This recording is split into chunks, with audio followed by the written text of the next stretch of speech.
Hello everyone, Major Park. Today I'd like to talk about a GI Bill. Today I'd like to specifically talk about a post 9/11, which is a Chapter 33 benefit.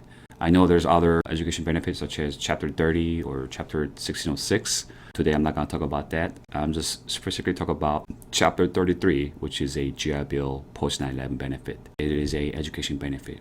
Anybody who joined service after September 2001, they're eligible to get a post 9/11 benefit. What does VA, Veteran Affairs, pay you for post 9/11 GI benefit? There are three main things. One is a tuition and fees. The VA will pay directly to the school up to $25,216 annually. That's the maximum amount, right? They're not going to pay you. Once you choose a school, once you notify the school to the VA will pay that school directly. So they're going to match whatever the school annual tuition fee is. They're going to look at that and they're going to pay exact amount to that school. Number two, book allowance. VA will pay you annually $1,000 per year.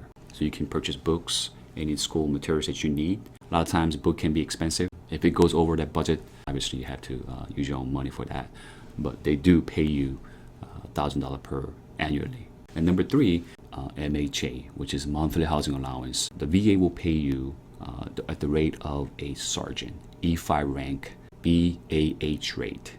That's pretty a lot, honestly. No matter where you are. Let's say you decide to go to school in Boston, Massachusetts, right? Harvard University, for example. They'll pay you up to $25,216 annually. That's the maximum amount. They'll pay about $25,000, right?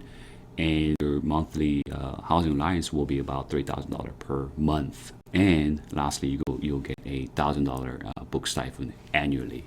Those are the three main benefits you'll get while you're attending a school at the Harvard University. Or even foreign country. Let's say you decide to go to school in South Korea, for example. Let's say you want to go Korea University. You'll still get the GI Bill.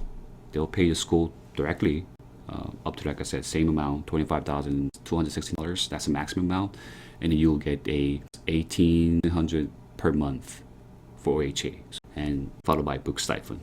You can see now tuition and fees, book stipend is the same amount. The major difference is your MHA because of the location where you are, right? You could be in a foreign country or you could be in the United States. Anywhere you are, that MHA is the one that's going to change. When you guys choose school, take a consideration of that. Make sure you plan out where you want to be, especially when you get out of service, ETS. Well, I want to go to this school.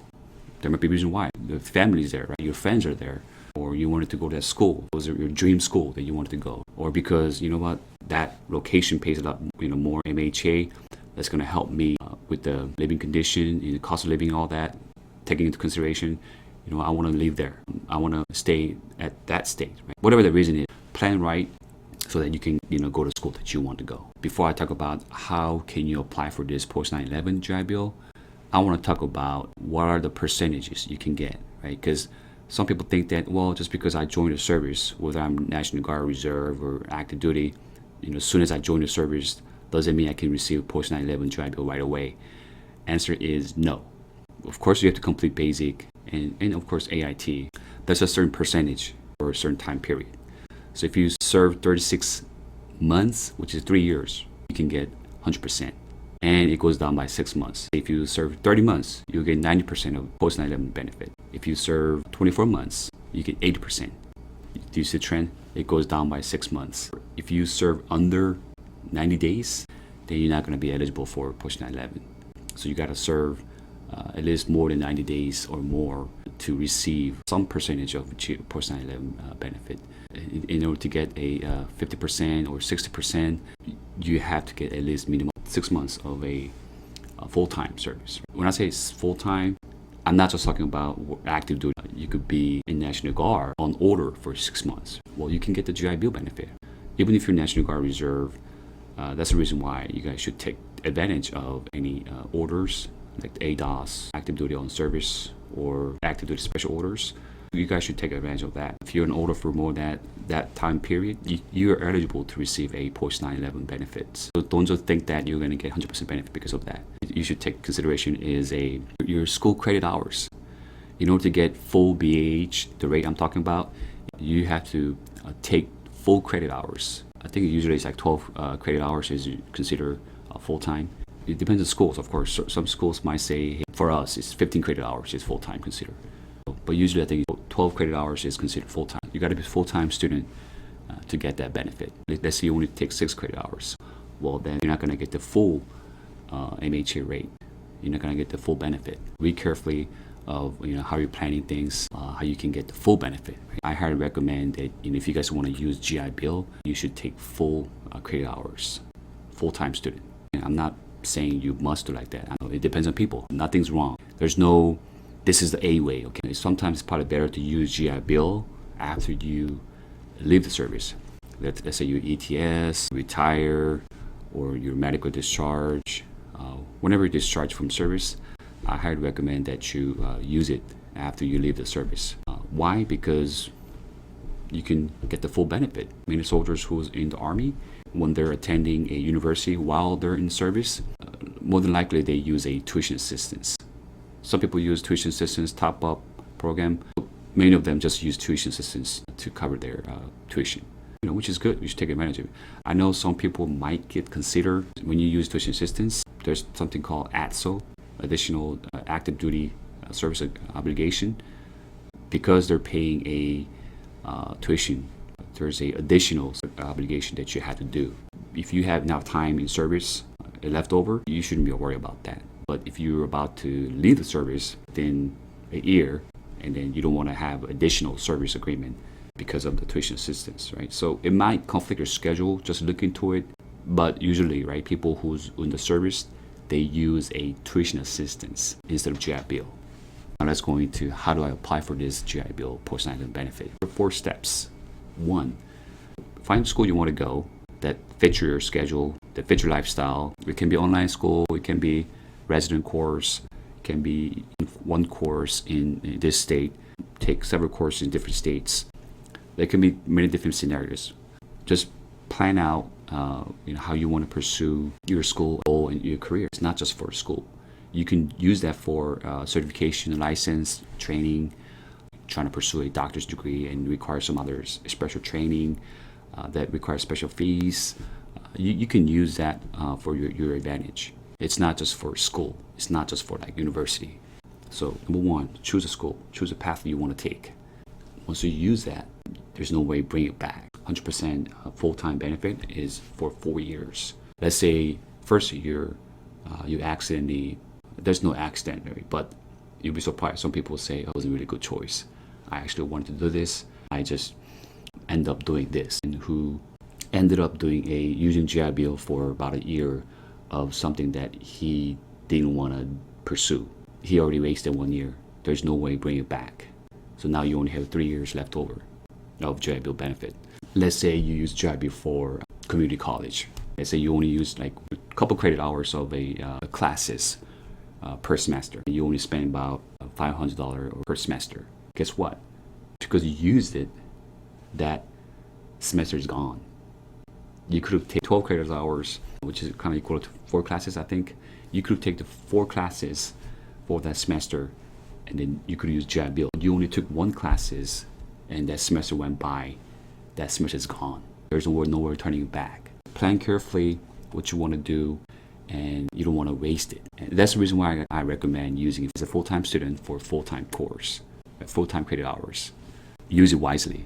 Number 2 is once you find the school you want to go, you have to let the VA know. That way, VA can pay directly to the school. You constantly have to communicate with the VA to make sure that they're tracking what school you're going to.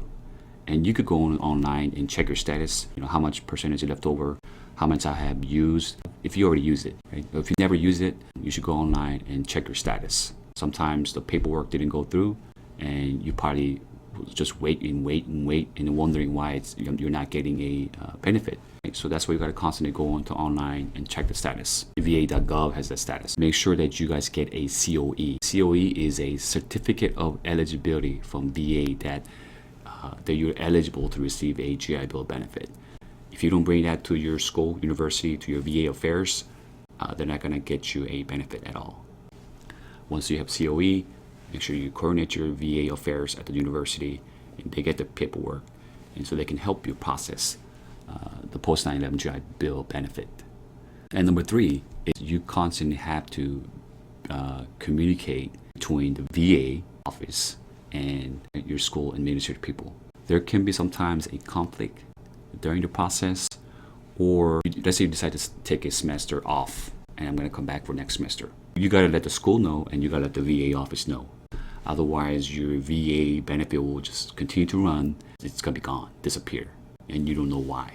Just constantly communicate from school and the VA office on both sides. You got to be that middle person. Don't just rely on VA affairs or school. They're communicating. You're passing the right information back and forth. And the last but not least, get the good grades. You don't want to end up have a failed grade or bad grade and then lose your benefit because of that, right? I'm not saying you will lose the benefit, but the GI Bill is to pay you pass, of course. You get a degree and you get to succeed in your life. So today's conclusion, I want to talk about two things. One, even if you're Reserve, National Guard, active duty, there's a education department POCs. If you're National Guard Reserve, there still be some people working at the headquarters or Joint Force headquarters. They can give you a POC. Well, you can contact a education department. For active duty on post, there's a education department center where you can go to and you can seek for counselors. Whenever you guys go to military schools, you guys can use that school to get some kind of credits towards your university, towards your college degree. You'll be surprised. I had a friend who, one friend from Air Force, the other guys from Army, they're able to use a military training, basic in AIT and other training they have done. They brought that certification to the education counseling. They had a system where, compared with the university credits, they can compare it, see how much credit you can get. And he was able to get 60 credit hours already from the get-go. He only had 60 credit hours of remaining. Out of 120 credit hours to get a bachelor's degree, he's already done with half of the credits already. That's a huge advantage for people who wants to finish the degree in a short period of time. Go there, tell them about your status, bring your paperwork. If you have any military training, even basic in AIT, bring it. You'll be surprised how much credit you can get. Not just military training. Let's say you went to foreign schools, right? Let's say you are in university in Korea. You can always go through the WES, which is the War Education System Agency. They can transfer those credit into a US version, right? So you can get a credit in the college in the United States. So you can bring those paperwork and you can give that to a counselor. He or she can also help you get those credit towards your bachelor's degree or even master's degree. Right? Sometimes when you want to pursue a graduate degree, some schools say, hey, 2 credit hours is considered full-time. As long as you have the statement from school, the GI Bill will pay you full-time status, a full-time benefit. Last but not least, plan ahead of time. Yes, it's very hard to find what you want to do. No need to rush. Take your time so you're not wasting your GI Bill benefits. So that way, when you guys leave the service, you already have a plan in place to use the GI Bill wisely, take the full benefit out of it. If you don't want to use it for your benefit, you want to transfer your GI Bill benefit, pass it down to your family, you can also do that. Some people might say, hey, I don't want to study anymore. You can always transfer your post 9/11 GI benefit to your spouse or your dependent kids. That's another option. Thank you guys for liking my video and subscribe my video. I truly appreciate it. Major Park. See you next time.